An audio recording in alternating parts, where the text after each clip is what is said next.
karong butaga makapuso sa spotlight, hisgutan ta ang dagan sa patigayon ni sa Sugbo, patigayon negosyo ug uban pa labi na nga nanunga-tunga na ta ning tuig 2021 magpakisayod ta. Kumusta naman ang atong economic situation dinhi sa ato? Makauban ta Presidente sa Cebu Chamber of Commerce and Industry, Sir Felix Tagyam. Good morning, Sir Felix. Welcome sa programa. Kumusta imong adlaw, sir? Thank you. Salamat kayo, Nico, no, for inviting me, no. Maing buntag po in the first place to everyone here in Cebu, no, and the listeners of GMA7 Network, and would like to greet everybody a safe day for all of us and soon to be COVID-free. Just have yourself vaccinated. Yun. Monay akong maunang early morning words to everyone, so everybody will feel happy. Tinuod yun na, sir. Thank you so much for that. And we'd like to thank you for being here sa programa, sir. Sa walay paglangay, Sir Felix, kumusta naman ang labing uhing sitwasyon nato dinhi sa mga patigayon, panarbaho din sa Sugbo? Nagpadayon pa man gyud ta, sir, ni atong pandemya. We are happy to say that na we are better off than any other places here sa atong Pilipinas, no?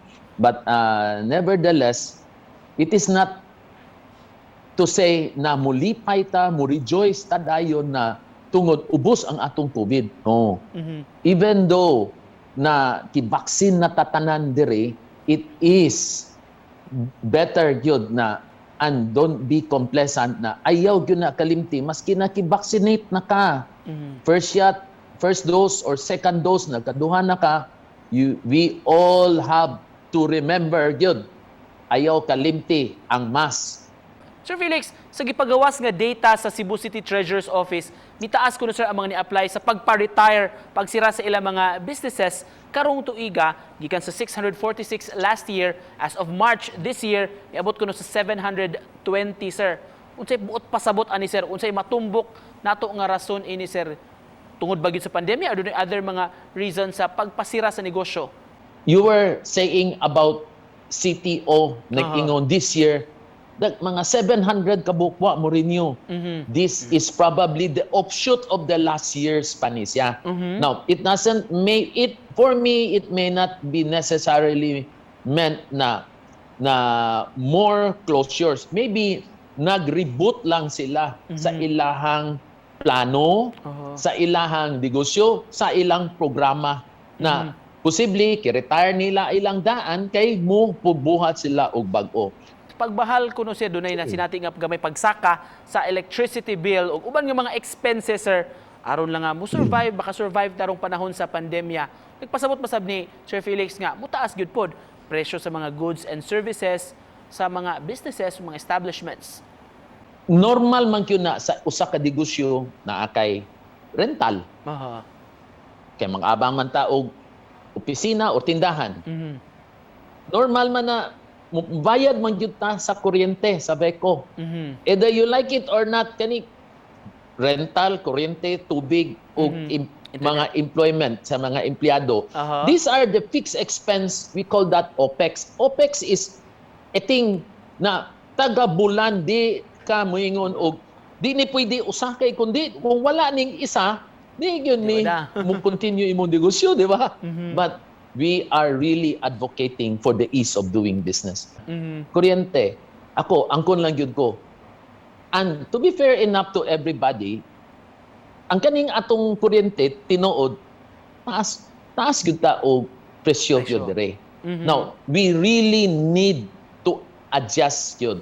Either mohangyo ta sa mga owners sa BECO na kung pwede ba, i-alleviate lang. Water, madungog man nimo ang MCW naman sa newspaper. Because of new investments like water desalination. Well, makasabot gyud ta putana kay nag-invest man po sila makina.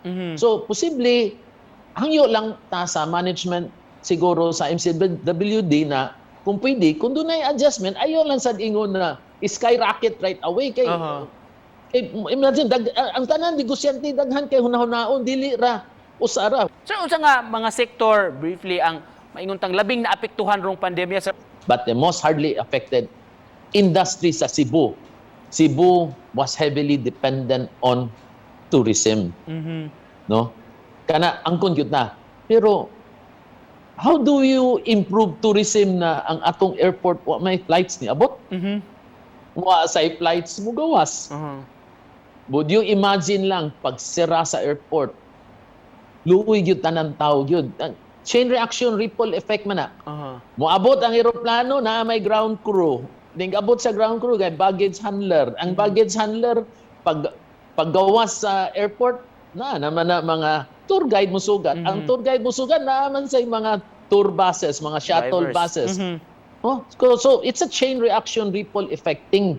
Isip panapos lang, sir, doon na kay panawagan sa itong mga kaigsunan ng mga viewers, mga negosyante, mga trabahante diha. Mensahe ninyo karong buntaga gikan sa CCCI.